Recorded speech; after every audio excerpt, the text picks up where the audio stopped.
À la une également, la grève à la SNCF, 10e épisode aujourd'hui. Et demain, Émilie, le trafic reste très perturbé pour les TER. Oui, 2 trains sur 5, mais plus d'un TGV sur 2. Ce sont parmi les meilleures conditions de circulation depuis le début du mouvement, assure la direction. 10e épisode donc de grève.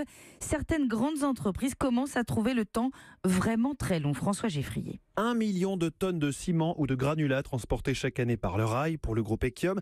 La grève à la SNCF commence à prendre des airs de catastrophe, explique son directeur logistique François Meyer. On rate à peu près un train sur 2 depuis le début de la grève. C'est très compliqué parce que c'est un report sur la route, donc c'est pas très vertueux tant d'un point de vue économique qu'écologique. C'est beaucoup de camions.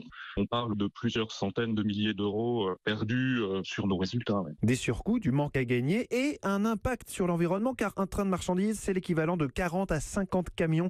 Le groupe Cronenbourg affrète d'habitude 15 trains remplis de bière chaque semaine au départ de son usine d'Aubernais.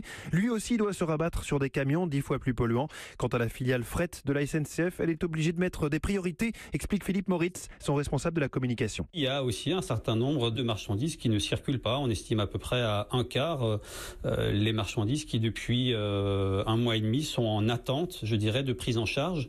Pour le moment, il n'y a pas de grosse crise extrême, mais c'est éprouvant. Et le problème, c'est aussi que le transport routier manque de chauffeurs. Le sidérurgiste ArcelorMittal se rabat donc sur les fleuves ou la mer, alors que 50% de ses marchandises prennent le train habituellement. François Geffrier.